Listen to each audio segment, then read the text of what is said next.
რომელიც იქნება ნაწილობრივ საქველმოქმედო და ეს საქველმოქმედო ნაწილობრივ რომ იქნება აუცილებლად ჩამოგვეხსნება DGG და სრულიად თავისუფლად შეგვიძლია ნორმალური ხელფასები დაუნიშნოთ იქაურ ლექტორებს, ვინც დარჩა უმალშევარი აკადემიაში, არ არის იმდენი საათები აკადემიაში, რომ ყველა იმუშაოს, აქედან გამომდინარე ჩვენ გვჭირდება თქვენნაირი პროფესიონალები, ამიტომ დასაქმდებიან აი ამ სერგო ქობულაძის უმაღლეს სახელოვნებო კოლეჯში. ასევე მინდა პირველი სართულები გადავცე ჩემი მოსვლის შემდეგ თუ მე გავიმარჯვე მოქანდაკეებს. ქანდაკება ხდება ხალხო. რას შვებით ჩვენ ამ ქანდაკების სექციებისთვის? არც არაფერს ხო? ანუ მიღებაზე ორი კაცი თუ შემოვა, ამიტომ უნდა იყოს პროექტები, უნდა განხორციელდეს ქანდაკებების დადგმა, ასევე გაკეთდეს მინიატურული ქანდაკება ადგილობრივად. და ამიტომ ქანდაკების საქციებს სრულიად უფასოდ მივცემთ ერთსართულიანებს. რასაც შემდეგ ზემოდან კონსტრუქციას თავადგავთ შუშის კონსტრუქციებს უცხოელი რომ შემოვა ადგილზე უნდა ქონდეს სასტუმრო და სულ იქნება ჭერიც შუშის აპარტამენტები იქნება უცხოელებისთვის და ადგილზევე გაიყიდება ჩვენი ნამუშევრები. სამსართულიან შენობაში ვაპირებ ესე იგი შავბრიალა კერამიკა ავამუშაოთ და ამ შავბრიალა კერამიკას გამოვიყენოთ სული სპექტრით.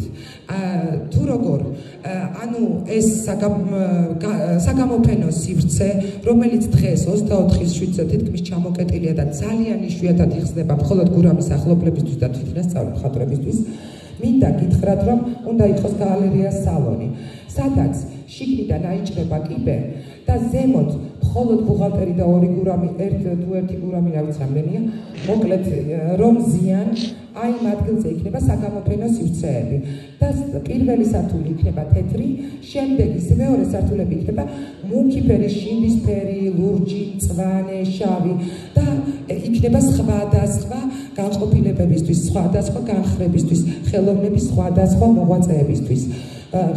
და ესე იგი ყველანაირად გასანაწილებლადაც იოლი იქნება, ყველა მიმდინარეობას თავისი ოთახი ეკნება და იქნება ეს გამოყენებითი, ეს წინა სივრცე, პირველი, მეორე სართული, იქნება ევროპული დონის.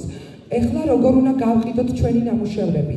აუცილებლად ტურისტულ რუქაში უნდა შევიდეს, დავაინტერესდოთ გიდებს, რომ ვაძლევთ 10%-ს და ამ 10%-ს რა თქმა უნდა, ბევრ ტურისტს მოიყვანენ, შესაბამისად ეს არის პირველი რიგი მენეჯმენტისა, რაც აუცილებლად გასაკონტროლებელია და გასაკეთებელია.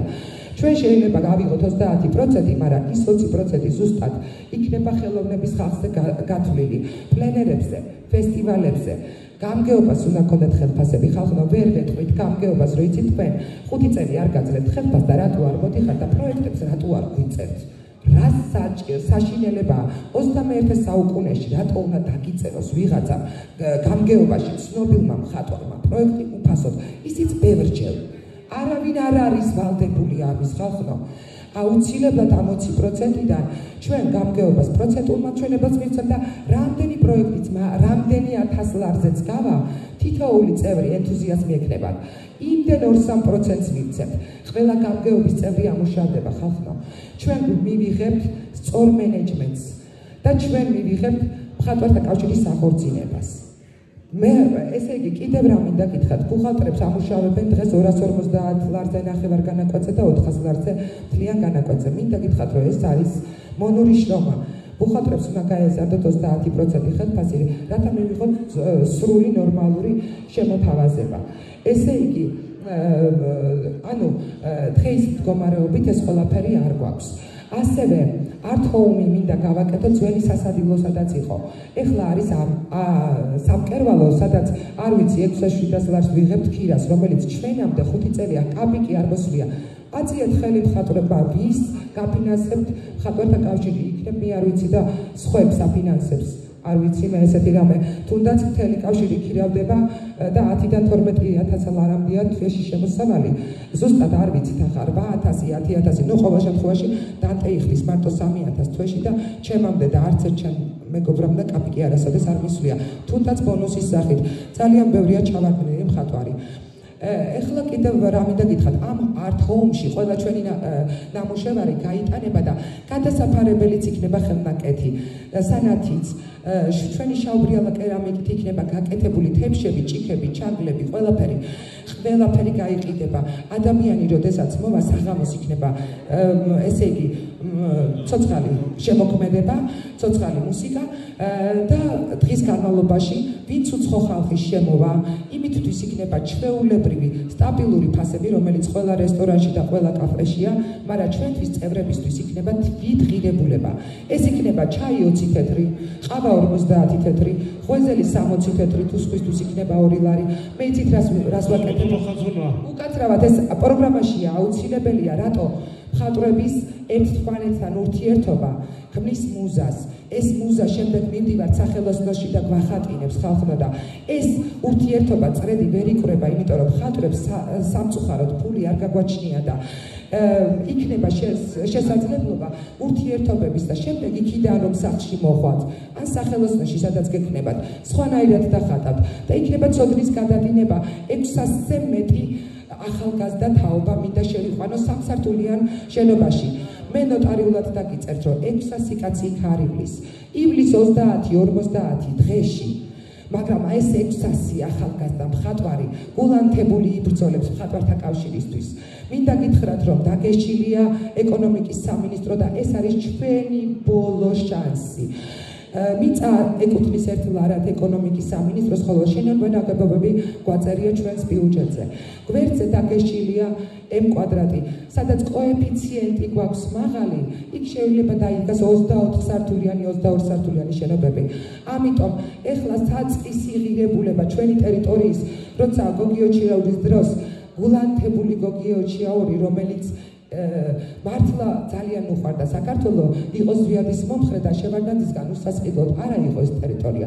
შემდეგ გურამის ერწოდის თანათავმჯდომარეობის დროს 20,000 ლარი და დღეს უკვე 2 მილიონი ლარია ჩვენი საწყისი თანხა ხალხო დავკარგავთ ამ ფაქტს. მაგრამ თუ ჩვენ სწორად გავუძღვებით ამ ყველაფერს, თუ ჩვენ ახლა ძალიან როგორ ვიტყევათ, რომ აქ ახალგაზრდები არციან და ყველა შეიძლება ეს დარბაზები, ოღონდ პროფესიონალი აკადემია და არა აკადემია დამთავრებული თუნდაც თვითნასწავლი იყოს. ამაზე შეიქმნება კომისია. მოკლედ, ამ 600 კაცს უკაცრავად ერთი წუთით მისმინეთ, თქვენ სხვასთანაც გადააცილეთ და მე პროგრამას ნამდვილად ვლაპარაკობთ, ვიღაცა ლაპარაკობდა, ძმაკაც როგორ ელაპარაკებოდა და მაცადეთ 2 წუთი. ეხლა მისმინეთ, უნდა ეს ახალგაზრდა თაობა მოვიდეს სამსართულიან ფართში, უფასოდ რო შევა, მოხდება ცოდნის გადადინება. ახალგაზრდებს შეუერთდებიან თქვენნაირი პროფესიონალი მხატვრები და აი ეს ცოდნა სად უნდა წავიღოთ ხალხო. მივცეთ ამ ახალგაზრდებს ეს ცოდნა. შემდეგ თუ ეკონომიკის სამინისტრო დააპირებს ჩვენ ფართის წართმევას, ეს 600 კაცი სერგო ქობულაძესთან იმის რა ქვია კოლეჯში მომუშავე 1000 კაცი იქნება ასევე აბიტურიენტები, ხო? ეს ყველა გამოვლენ და მიტინგზე მეტი ვიქნებით ხალხო. დღეს რომ მოუნდეს მხატვართა კავშირს და ეკონომიკამ რო წაგვართვას, იქ არის მარტო თავმჯდომარე და 2 ბუღალტერი. პანხურით გამოაგდებენ ისე რომ დღეს ყრილობაზე ძლივ შეიკრიბა ეს ხალხი. აქედან გამომდინარე, ჩვენი გვერავინ ვერ დაგვიცავს და ეს იქნება ბოლო არჩევნები, თუ აი ეს პროექტი არ განვახერხებიეთ და აქ ზუსტად ვიცი რა უნდა გავაკეთოთ. და ზუსტად იქნება მხატვრებისთვის და ახალგაზრდებისთვის, ახალგაზრდას თუ არაფერი არ შესთავაზე, რატომ მოვა თქვენთან? რა ხდება? და ეხლა რაც ხდება თვითნასწავლებზე. მე აქ ხედავ თვითნასწავლებს, რომლებიც ძალიან მიყვარან. ბევრი ნიჭიერი თვითნასწავლი გვევლინება ჩვენ, მაგრამ ჩვენ გვაქვს თითზე დახვეული ნიკო ფიროსმანის მაგალითი. მოდით ჩვენ მხატვართა კავშირმა გააკეთოს კომისია წელიწადში ერთხელ ეს თვითნასწავლები გადახალისდებიან და რომლებიც იქნებიან მაღალი დონის, იმას მიენიჭოთ მიმდინარეობის მიხედვით მხატვრის სწავლება და არა თვითნასწავლის. გურამის ერწვაძემ აი ამ ყველაფრით იმანიპულირა პირდაპირ მნიშვნელობით, მე მაქვს ვიდეო და აუდიო ჩანაწერები და ბესოროს დიაშურმა თქვა, რომ რუსთავის კავშირიდან წამოიღო 30 სია, 30 ხმა, რომლებიც იყვნენ გაჯავიკები და საერთოდ თვითნასწავლებს ახმევს არა მხატვრებს. და თვითდასწავლების ეგიდით ეხლაც უნდა ხმების აღება.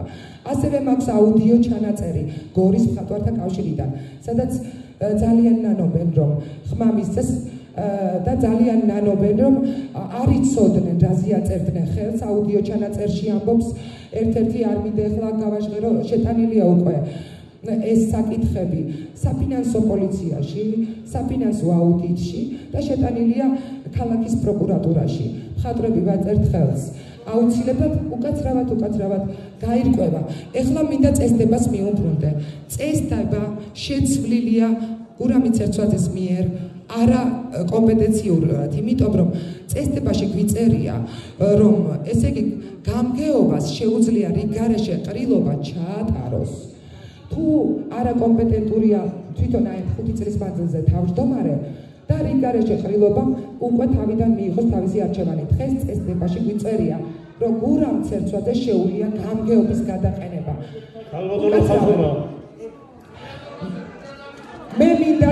მე მინდა გითხრათ, რომ ერთადერთი უკაცრავად დღეს შეიქმნება ბასრულებ დღეს ოქმი შედგება. ერთი წუთით აქ არის მოსული გურამი ცერცვაძის 200 ხმა. წესდებაში ჩვენ გვიწერია, რომ არ უნდა იყოს საზღვარგარეთ მხატვარი, რომ შეეძლოს ნოტარიულად მოტანა ხმის, ან უნდა იყოს ავად. მე არ მჯერა რომ 196 მხატვარი არის ავად. თუ არა და ფორმა ასები, რომლებსაც არ იქნება დართული, ის იქნება ბათილად ნაცნობი. დიდი მადლობა ყურადღებისთვის. ან მისცემთ გინდათ ბექას მიეცით, ვისაც თქვენ გინდათ, იმას მიეცით ხმა, მაგრამ იცოდეთ, თუ თქვენ სწორ არჩევანს არ გააკეთებთ, ეს იქნება ბოლო ყრილობა ჩვენთვის სამწუხაროდ. თუ არა და აღორძინება წინ გვაქვს. კარგად ძანდებოდეთ.